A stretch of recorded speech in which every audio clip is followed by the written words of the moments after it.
एक छोटे से गांव में नदी के किनारे रामू नाम का एक गरीब मछुआरा अपनी पत्नी सरिता और छोटे बेटे छोटू के साथ रहता था।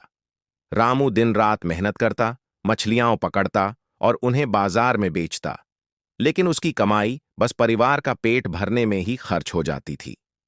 रामू का सपना था कि वह एक मजबूत नाव खरीदे, जिससे वह गहरे पानी में मछलियां पकड़ सके और अपने परिवार को बेहतर जीवन दे सके। रामू दिन में मछलियां पकड़ता और रात में गांव के सेठ रामलाल के लिए उनके घोड़े की देखभाल करता। वह सेठ के अस्तबल में घोड़े को नहलाता, चारा देता और उनकी सेवा करता ताकि नाव के लिए कुछ पैसे बचा सके। एक दिन सेठ का सबसे कीमती घोड़ा, जिसका नाम शेरू था, अचानक बीमार पड़ गया। उसकी आंखों में चमक गायब थी और वह ठीक से चल भी नहीं पा रहा था। सेठ ने सोचा कि यह घोड़ा अब बेकार हो गया है और इसे रखने से कोई फायदा नहीं।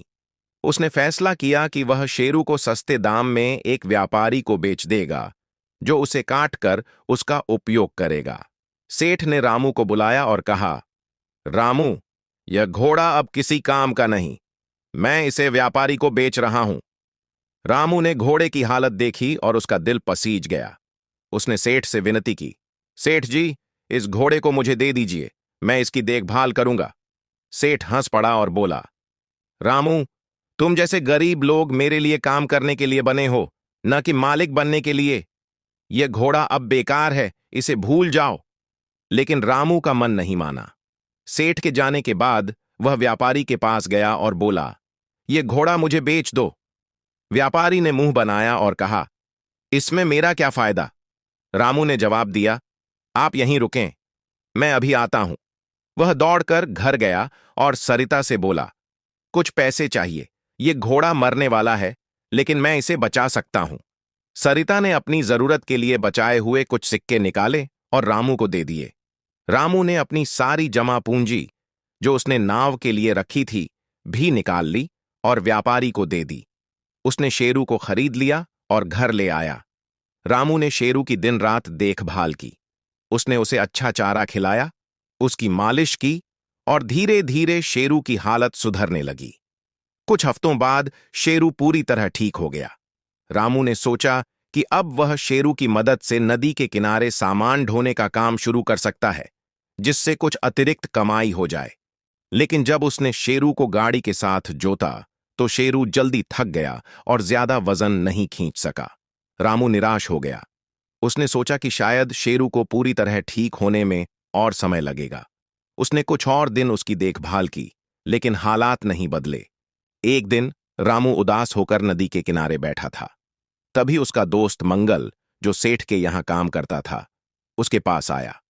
मंगल ने रामू की उदासी देखी और पूछा, क्या बात है रामू, तू इतना परेशान क्यों है? रामू ने सारी बात बताई। मैंने अपनी सारी जमा पूंजी इस घोड़े पर लगा दी, लेकिन यह काम करने लायक नहीं। अब घर की हालत और खराब हो गई। मंगल ने मुस्कुराते हुए कहा, रामू, यह सेठ का शेरू कोई साधारण घोड़ा नहीं है। यह पिछले 3 सालों से गांव की घुड़दौड़ में कभी नहीं हारा। पिछले साल दौड़ के दौरान इसके पैर में चोट लग गई थी, जिसके बाद यह बीमार पड़ गया। बाकी की कहानी तो तुझे पता ही है। मंगल ने सुझाव दिया, इस साल गांव में जो घुड़दौड़ होने वाली है, उसमें शेरू को लेकर जा। अगर वह जीत गया तो तुझे अच्छा इनाम मिलेगा और तेरी सारी मुश्किलें हल हो जाएंगी। रामू को यह विचार पसंद आया। उसने शेरू को दौड़ के लिए तैयार किया और प्रतियोगिता के दिन उसे लेकर गया। सेठ ने जब रामू को शेरू के साथ देखा तो गुस्से से लाल हो गया। उसने चिल्लाकर कहा, यह मेरा घोड़ा है, एक गरीब मछुआरे के साथ यह दौड़ में हिस्सा नहीं ले सकता। लेकिन गांव के पंचों ने कहा, प्रतियोगिता में कोई भी हिस्सा ले सकता है। यह घोड़ा अब रामू का है और तुमने ही इसे बेचा था। अब तुम्हें क्या आपत्ति है? सेठ चुप हो गया। प्रतियोगिता शुरू हुई। शेरू ने अपनी पूरी ताकत झोंक दी और तेजी से दौड़ा। आखिरकार वह दौड़ जीत गया। सेठ का सिर शर्म से झुक गया। रामू को इनाम में अच्छी खासी रकम मिली। उसने उस पैसे से एक मजबूत नाव खरीदी और अपने परिवार के लिए एक नया जीवन शुरू किया। वह अब नदी के गहरे पानी में मछलियां पकड़ने लगा और खुशी खुशी रहने लगा। नैतिक शिक्षा: यदि हम दूसरों के साथ अच्छा करेंगे तो हमारे साथ भी अच्छा होगा।